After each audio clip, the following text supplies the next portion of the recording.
Yes हम यहाँ पर ये जो बेनेश्वर धाम है यहाँ पर पहुंचे हैं और यहाँ पर जो तमाम प्रकार के जो लोग हैं उनसे हम सीधा रुख करेंगे। यहाँ आदिवासी लोग यहाँ अधिकतर मात्रा में हैं। यहाँ से हम यहाँ जानना चाहते हैं कि इस बेनेश्वर धाम जो मंदिर है, इस मंदिर में एक मंदिर है जिसका नाम है वाल्मीकि, श्री वाल्मीकि मंदिर बेनेश्वर धाम। इसके बारे में हम यहाँ से सीधा रुख करते हैं दिनेश जी खनन साहब के पास में। ये हमें बताएंगे कि इस वाल्मीकि मंदिर के बारे में ये पूरा इतिहास बताएंगे, क्या है क्या नहीं। मैं सबसे पहले तो परिचय करा देना चाहूँगा। आप हैं तुलाराम जी क्लासुआ, है ना साहब? तुलाराम जी क्लासुआ अपने वाल्मीकि ट्रस्ट के अध्यक्ष हैं और आप तालोरा के रहने वाले हैं।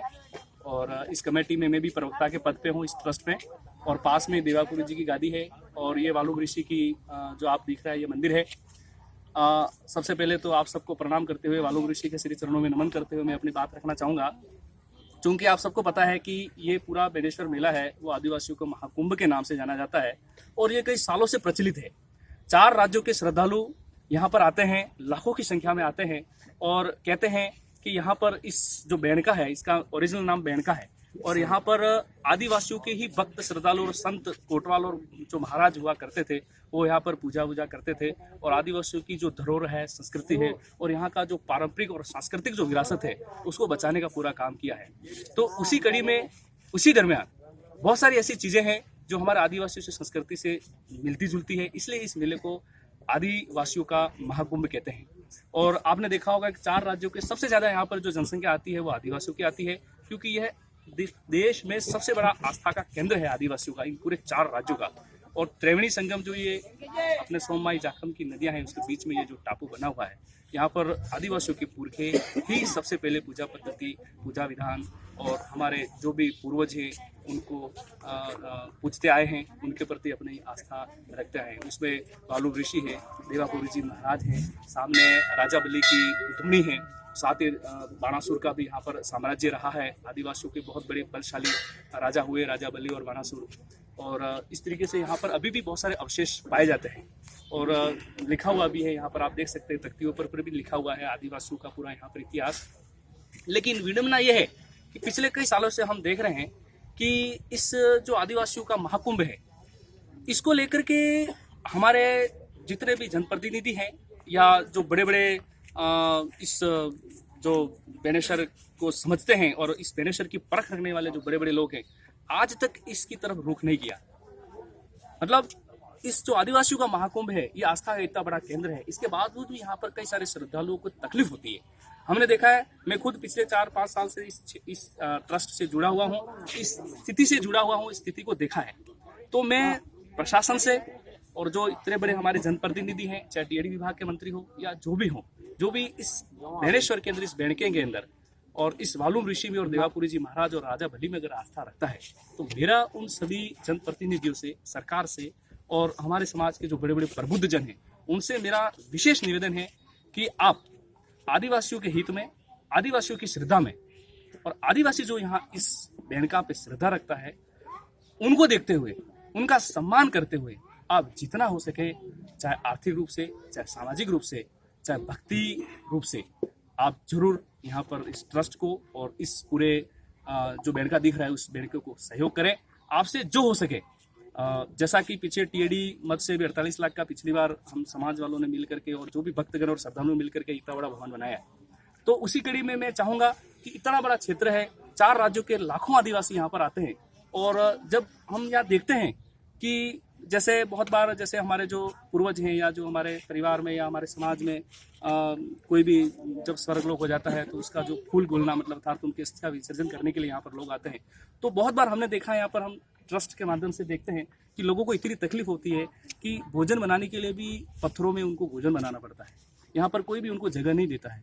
तो हम ये चाहते हैं कि यह आवाज़ जो है वो चाहे देवस्थान विभाग हो, चाहे समाज के बहुत बड़े प्रतिनिधि हो, चाहे बहुत बड़े कोई भक्ति धारा में आस्था रखने वाले कोई बड़े लोग हो जो इस बात को समझ सके, तो पीछे की जितनी भी जमीन है हम ये चाहते हैं कि वहाँ पर पूरी तरह से इसको आरक्षित और संरक्षित की जाए और पाकशाला बनाई जाए और जो इतने लाखों लोग जो श्रद्धालु जो ट्राइब्स पूरा आस्था रखता है तो उनको सुविधा हो, ये हम सब चाहते हैं। साथ ही हमारे कई सारे मुद्दे हैं जो समय समय पे हम प्रशासन और सरकार और मंत्रियों तक और विधायकों तक पहुँचाते हुए हैं।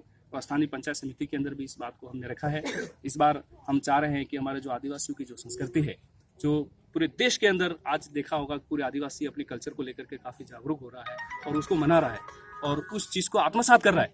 तो हम सब चाहते हैं कि आदिवासी संस्कृति इस बेनेश्वर के धाम से निकलनी चाहिए और यहाँ पर आत्मसात होनी चाहिए और सभी दिशाओं में फैलनी चाहिए। तो इस बात को देखते हुए बिल्कुल हम बहुत लंबा बोल दिया, मैं माफी चाहूंगा। क्या है बहुत कुछ कहना चाह रहा था कम शब्दों में, लेकिन इधर आप करें। शुक्रिया दिनेश जी, खनन साहब, आप हमारे बीच में पधारे और आपने यहाँ की जो आदिवासियों की जो संस्कृति है उस संस्कृति के बारे में बताया। उन्होंने बहुत ही अच्छा बताया कि यहाँ पर हमारा जो वाल्मीकि जो मंदिर है वो वाल्मीकि मंदिर के बारे में उन्होंने पूरा हिस्ट्री जो उन्होंने बताई। इसके साथ में हम सीधा रुक करते हैं यहाँ पर हमारे बीच में यहाँ पर अध्यक्ष साहब जी हैं जो सीधा रुक करते हैं। सीधा हम रुक करते हैं उनके पास में जो हमारे पास में ये हमारे रमेश जी खराड़ी साहब हैं, उनसे हम सीधा रुक करते हैं, वो भी हमें 2 शब्द बताएं। हाँ सर, मैं बताना चाहूँगा कि यहाँ पे जो गुरुजी ने बताया, दिनेश जी खानन साहब ने, कि यहाँ पे जो आदिवासियों की वर्षों से यानी पुरखों द्वारा यहाँ पर जो आस्था आदिवासियों के परिवार के ओर से जो लगी हुई है, आज वर्षों से कई हजारों सालों से यहाँ पर श्रद्धालु आते हैं।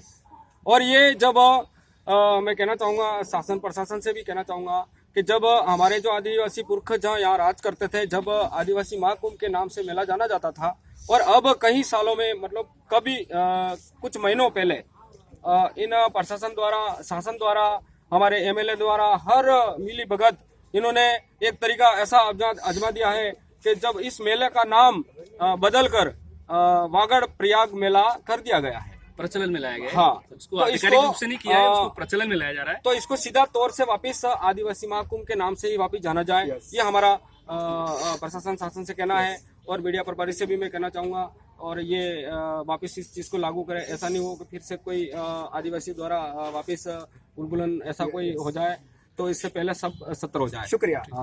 शुक्रिया रमेश जी का कहना है कि यहाँ पर जो वागड़ प्रयाग के नाम से यहाँ पर जो सबसे बड़ा आस्था का केंद्र है आदिवासियों का, वो वागड़ प्रयाग के नाम से जाना जा रहा है अभी फिलहाल में। लेकिन ये हकीकत इनकी ये है कि यहाँ पर आदिवासियों का महाकुंभ भी कहलाता है। उनका वास्तविकता ये कहनी है कि यहाँ जो मेला लगता है वो आदिवासियों का महाकुंभ कहलाता है। इसी के साथ मैं डूंगरपुर संवाददाता जगदीश ननुमा लाइव से धन्यवाद।